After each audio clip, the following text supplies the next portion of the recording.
جب یہ وقت آپ کی شہادت کا عین آ گیا، اس میں کچھ ٹائم باقی تھا، 25 سے 30 منٹ، تو سوال یہ ہوا کہ میں نے کہا بیٹا کہ مجھے کوئی میسج دیں، تو آپ مسکرا کر آپ نے یہی فرمایا ابو جی میسج تو صرف ایک ہی ہے۔ پاکستان نیشنل ٹیلی ویژن کے ساتھ میں علی ارشد ملک ہوں۔ اس وقت ہم موجود ہیں غازی ممتاز حسین قادری کے مزار پر۔ یہاں آج محفل کا سلسلہ تھا جہاں پر علامہ سعد حسین رضوی صاحب نے بھی خطاب کیا، اور اب محفل کے اختتام پر ان کے والد محترم ہمارے ساتھ موجود ہیں۔ ان سے ہم نے ایک سوال کا جواب جو کافی عرصے سے دبا ہوا تھا وہ ہم جاننا ہے، جو کہ اس ملک کے کروڑوں عوام جاننا چاہتے ہیں کہ غازی ممتاز حسین قادری کو جس رات ان کو تختہ پھانسی پر لٹکایا گیا، اس رات انہوں نے غازی ممتاز حسین قادری صاحب نے اپنے والد محترم کو ایک پیغام دیا تھا پوری امت مسلمہ کے نام۔ کیا تھا؟ انہوں نے کیا ایک علامہ خادم حسین رضوی صاحب کے لیے پیغام دیا تھا، اور وہی پیغام جو آج انہوں نے سعد حسین رضوی صاحب کے بارے میں جو ایک بات کہی ہے وہ ہم ان سے جانتے ہیں۔ بسم اللہ الرحمن الرحیم۔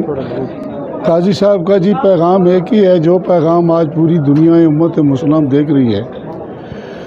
تو جب یہ وقت آپ کی شہادت کا عین آ گیا، اس میں کچھ ٹائم باقی تھا، 25 سے 30 منٹ، تو سوال یہ ہوا کہ میں نے کہا بیٹا کہ مجھے کوئی میسج دیں امت مسلم کے لیے، عالم اسلام کے لیے، عاشقان رسول کے لیے۔ تو آپ نے یہی مجھے میسج دیا مسکرا کر آپ نے یہی فرمایا ابو جی میسج تو صرف ایک ہی ہے، وہ میسج یہ ہے کہ نظام مصطفیٰ، اور دوسرا میرا یہی ہے کہ میں سبھی علماء اعظام، سبھی پیران اعظام اور سبھی امت مسلمہ، عالم اسلام سبھی کو یہ ہاتھ جوڑ کر کہتا ہوں کہ خدا کے لیے ایک سٹیج پہ آ جائیں، ایک پلیٹ فارم پہ آ جائیں۔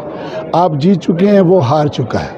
تو یہی میرا پیغام ہے جو آج آپ دیکھ رہے ہیں، دنیا دیکھ رہی ہے، امت مسلمہ دیکھ رہی ہے، عاشقان رسول دیکھ رہے ہیں، آپ بھی دیکھ رہے ہیں کہ آج پوری دنیا سے، یہ نہیں کہ خطہ ریاست پاکستان سے، پوری دنیا سے، عالم اسلام سے لوگ آ رہے ہیں اور لبیک یا رسول اللہ کہہ رہے ہیں۔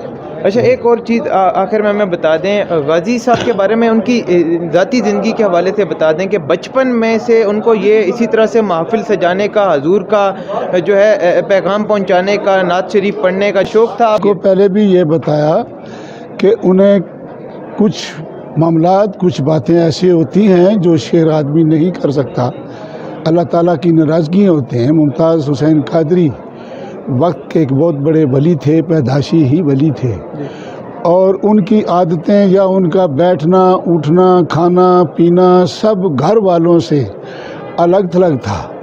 آپ کی محفلیں الگ تھلگ تھیں، ان کی یہی دلی یہی خواہش ہوتی تھی، اور ہر سانس میں وہ یہی کہتے تھے اور یہی سمجھتے تھے کہ میری زندگی کا ہر سانس کسی کے کام اور رسول اللہ کے راستے میں جائے۔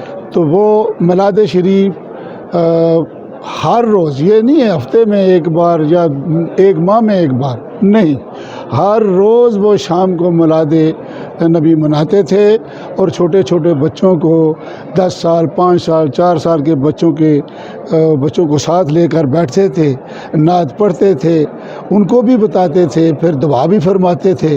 ہم لوگ بھی ان کو دیکھتے تھے، وہ بچے بھی گھروں میں جا کر یہی کہتے تھے کہ آج ہم شام کو ممتاز بھائی کے گھر جائیں گے، وہاں میلاد ہوتا ہے، ہم وہاں میلاد کریں گے۔ تو یہ بچپن ہی سے ہی اسی راستے پہ تھے، جو انہوں نے عمل تھا ان کا اپنا، اور اللہ نے انہیں پسند فرمایا، حضور نے پسند فرمایا، جو آج امت مسلمہ دیکھ۔ اچھا، ایک آخری چیز آپ ہمیں بتا دیں کہ آپ کے بیٹے نے، جو ایک صاحبزادے نے آپ کے جو ایک سلسلہ شروع کیا، ختم نبوت کا ایک علم بلند کیا جس کی آواز پوری دنیا میں گئی، جی، اس جو نعرہ تھا، وہ جو علم تھا، اس کو تقویت بخشی بعد میں آ کر علامہ خادم حسین رضوی مرحوم رحمۃ اللہ علیہ نے۔